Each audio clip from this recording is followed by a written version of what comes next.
On est chez Lianli, on est toujours au Computex 2023. Je ne sais pas combien on a fait de vidéos depuis ce début de Computex, mais on en a fait un sacré paquet. On est chez Lianli. Lianli, tout le monde connaît la marque, c'est les boîtiers en aluminium, c'est les boîtiers haut de gamme, c'est les O11. Donc, clairement, beaucoup de choses à voir sur le site. On commence avec cette édition spéciale du V3000+, qui a été modé avec des partenaires. Donc, on est sur le plus gros boîtier de la marque. À l'intérieur, ils ont installé 4 radiateurs de 480 mm. Il y en a absolument partout. Il y a même un 360 mm derrière. Il y a du gros tubing, du gros water cooling. Le seul problème, c'est que bien sûr, comme toujours, ça fait des tonnes de reflets à cause du verre trempé et qu'on ne peut pas ouvrir le boîtier. Mais c'est pas grave. On passe tout de suite aux nouveautés de l'autre côté. T'as un bureau là si tu veux commencer un peu? Eh bien, on va commencer. Allez, je me mets au... Allez, en position. Je me mets au boulot. Arbeit. Donc, nouveau bureau. On va pouvoir régler la hauteur et absolument tout. Ici, on va avoir un petit casier de rangement sur la partie droite. Ici, vous allez pouvoir installer mais forcément votre ordinateur et votre configuration. On va retrouver à l'avant les Power On, puisqu'on peut mettre 2 configurations à l'intérieur du boîtier. On va retrouver 4 USB 3.0 du type C. On va pouvoir régler la hauteur du boîtier. Alors, il y a marqué Do Not Touch, donc on ne va pas y toucher. Sur la partie de gauche, on va avoir un refroidisseur de canette qui va encore manger 25 watts constamment. Il a osé toucher. Ici, on retrouve des ports USB additionnels et ça sera livré avec un pied pour l'écran. Non, mais en fait, il y a un support derrière qui permet de fixer l'écran plus facilement. Voilà. Et après, bien sûr, on pourra faire monter. Attention au câble quand même. Hein. Descendre. Voilà, avec franchement, c'est joli. 4 mémoires, si jamais on est plusieurs utilisateurs. Tout à fait. Au niveau du tarif, la target de Lianli, c'est 999 $. Je dois dire que si le tarif est vraiment de 999 $, c'est un produit qui peut être très intéressant. Alors par contre, on est quand même à 80 degrés. Parce qu'on est loin d'un bureau qu'on peut monter et descendre avec une petite bande RGB, quoi. On est vraiment sur quelque chose de plus quali et avec lequel on peut faire autre chose. Après, ça veut dire aussi qu'on se passe de son boîtier et qu'on monte une configuration à l'intérieur.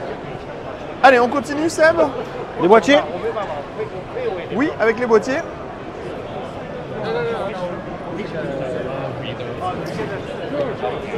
Commençons petit. On commence avec le petit Sub-01. Sub-01, tout à fait. J'en parle? Tu en parles? Non, vas-y, je te laisse en parler. Ok, alors on est sur un boîtier qui va être typé ATX, alors qu'on pourrait croire que c'est de l'ITX.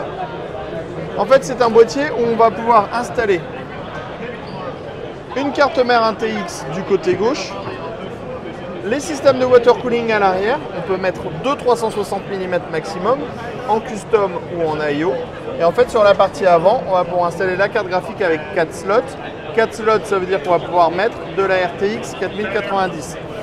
La carte graphique va être alimentée en airfry directement par le mesh à l'avant. Et ce qui est intéressant, c'est que presque tout est démontable sur le boîtier. Par exemple, pour les AIO water cooling, on pourra démonter la platine ici, passer l'AIO water cooling, rejoindre le CPU et refermer derrière.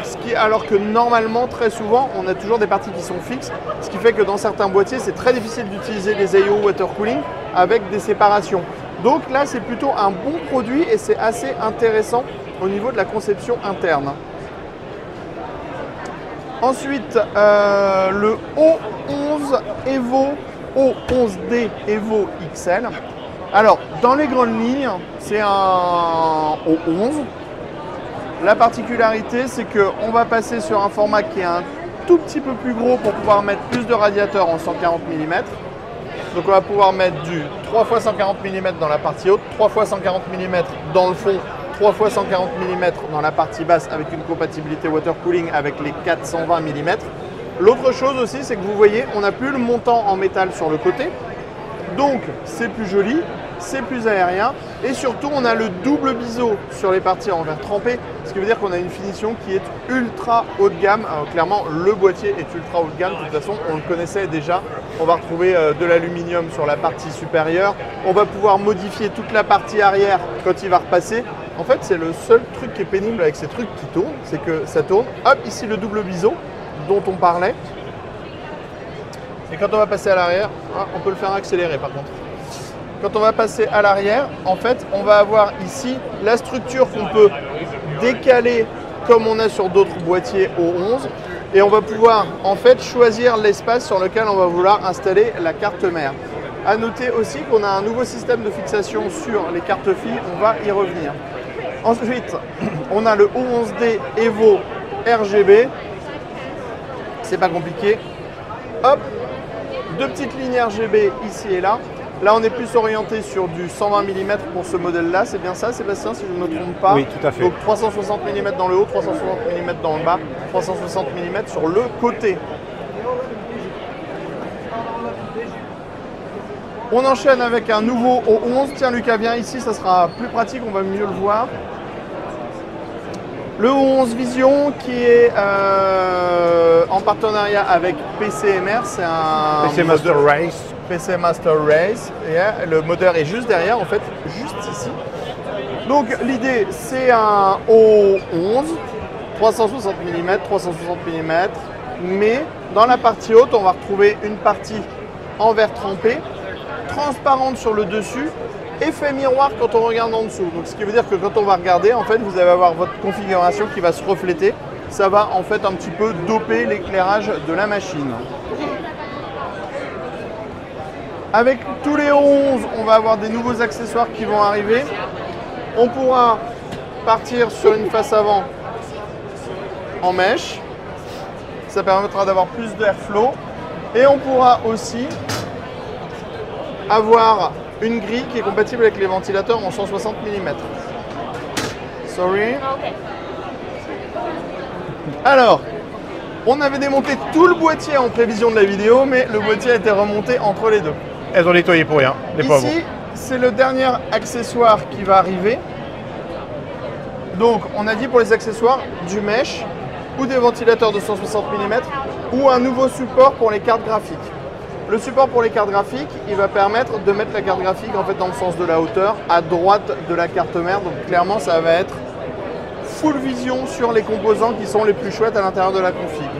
Mais il y a un autre point qui est intéressant, c'est que le support se fixe sur la grille pour mettre les ventilateurs, ce qui fait qu'on va pouvoir profiter aussi des ventilateurs à l'arrière de la carte graphique, ce qui va doper un peu les performances, surtout pour la partie arrière de la carte graphique. On l'aura aussi en blanc au niveau du Evo XL. Je crois que pour ma partie, j'ai presque fini. On va passer au ventilateur, donc Seb va prendre le relais, mais avant, on peut vous montrer. Sorry. Donc ça, ce sont les nouveaux Uni Fan Series. Moi, je suis déjà amoureux de ces nouveaux ventilateurs. Bah, c'est n'importe quoi, on adore. Clairement, on est passé vraiment au niveau supérieur pour l'intégration des écrans. Tout à fait. Bon, malheureusement, ça met vraiment des écrans partout quoi, maintenant. C'est bien ou pas bien, on n'en sait rien, mais difficile de savoir où il n'y a plus d'écran du coup maintenant. Franchement, le résultat, on fait un mode Pac-Man, genre jaune et bleu, on met les ventilateurs comme ça, on met les couleurs qui défilent et on fait défiler des petits Pac-Man dans le PC. Je trouve ça juste super joli. Alors, on est sur du prototype, il n'y a pas de tarif pour le moment. Et ça existera aussi en reverse. Ça existera en reverse. Après, c'est le même système que d'habitude chez les Lianli. On est sur du mock-up. Alors, c'est des mock-up, je vais éviter de tirer, mais juste on les clipse les uns aux autres. Et ça va être géré avec un nouveau boîtier qui permet… Oui, il va y avoir un nouveau boîtier, encore un, avec toujours le logiciel L-Connect. On en parlera juste derrière. Et ça va permettre de gérer jusqu'à 10 ventilateurs chez les Jusqu'à 10 ventilateurs. Ça commence à faire beaucoup sur une chaîne. Ouais. Tout à fait. Water cooling maintenant. Water cooling.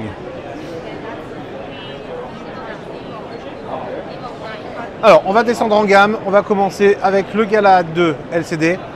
Un gros logo Azetec. On est sur la 8e génération. Donc, on le voit, le waterblock est imposant. Le radiateur est plus épais. Donc, le waterblock ici avec un écran LCD. Ma foi, le design est propre, en blanc comme en noir. On a un éclairage RGB juste autour de la petite partie en aluminium. Alors, petite partie, non, c'est quand même un gros morceau d'aluminium plié dessus. Et l'écran qu'on voit dans le boîtier, ça rend très très bien. C'est fluide, il y a de belles couleurs. Est-ce que je regarderai un match de foot dessus avec du monitoring? Je ne suis pas sûr. Moi non plus, vu que j'aime pas le foot. Exact. Voilà, c'est plus ça. Après, sur ce IO Water Cooling, il y a un détail sur lequel on ne peut pas passer. Donc, exact. Et c'est assez énorme. Il est en fabrication avec Aztec et Lianli en fait a un partenariat exclusif sur une nouvelle techno qui est en fait que la partie des tuyaux à l'arrière est rotative, ce qui va permettre en fait de pouvoir intégrer un peu plus facilement les câbles à l'intérieur du boîtier et on trouve que c'est vraiment une excellente idée puisque là on va pouvoir bouger au niveau de la partie avant et bouger également au niveau de la partie arrière pour avoir un montage qui est ultra propre. On va retrouver d'ailleurs ce système breveté sur tous les nouveaux IO de la marque. Là on passe sur le Gala 2 en Trinity. Alors il y a deux versions RGB, performance, donc on est sur des ventilateurs P28, les nouveaux qui viennent de sortir, avec, alors P28 au niveau du cadre, pas au niveau Unifan on va dire, on reste sur du chaînable. Alors ces dessous, c'est un peu moins pratique à montrer, mais en fait, il y a un cache ici qu'on peut enlever. Les câbles sont à l'intérieur, on remet le cache et c'est fait. Alors là, les câbles, en fait, ils sont de l'autre côté, c'est pas pratique. Alors voilà, on met comme ceci. Donc le résultat est quand même propre. Et si jamais on aime le RGB, on peut toujours installer les dernières bandes RGB de la marque. Et après, c'est au niveau du top que tout se passe. Au niveau du top, on va pouvoir... En fait, le top va être livré avec tous ces accessoires. Avec tous ces tops. Le top va être livré avec tous ces tops. C'est top, en effet. Donc on va pouvoir, si on veut avoir de l'aluminium gris clair, on met de l'aluminium gris clair. Si on veut du gris anthracite, on met du gris anthracite. Si on a envie d'avoir du miroir au centre et une tonne de RGB comme ici, on fait ça. Et si on veut encore plus de RGB pour avoir un gros jaune citron au milieu de son PC, on prend, on clipse, on tourne, on prend l'autre morceau, on clipse et on tourne et c'est branché et ça permet d'avoir en fait différents modules pour pouvoir customiser et on retrouvera le même principe en fait sur la version full RGB avec les ventilateurs. On parlait de performance, on parlait des ventilateurs. Aussi au niveau du radiateur, on est sur une double rangée pour les ailettes et une épaisseur un peu plus importante. Ouais, tout à fait, c'est 3,2 cm d'épaisseur pour le contre 27. Contre 27. Un petit mot sur le nouveau boîtier de contrôle et je pense que ce sera tout pour Lianli. Tout à fait.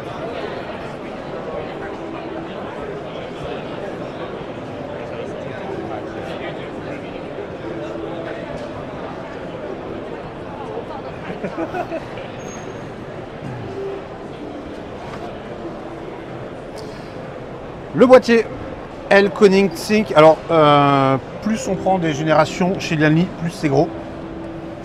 On peut plus ça gère de choses. Plus ça gère de choses, puisque le but quand même pour Lianli, c'est d'être rétrocompatible avec les anciens produits. Donc si on a un streamer, on peut, un streamer plus, on peut, des Unifan première génération, on peut aussi, on peut mettre énormément de choses. Ça fonctionne toujours avec L-Connect 3 qui en fait de plus en plus. L'interface ne change pas, on rajoute juste en fait des options. Oui, il y a deux connecteurs SATA pour l'alimentation, ça va dépendre en fait du nombre de produits qu'on met. C'est normal, le RGB quand même au bout d'un moment, ça consomme pas mal. Tout à fait, c'est tout pour moi. Pas mal. C'est tout pour Lianli, on vous donne rendez-vous prochainement pour d'autres vidéos sur ce Computex 2023.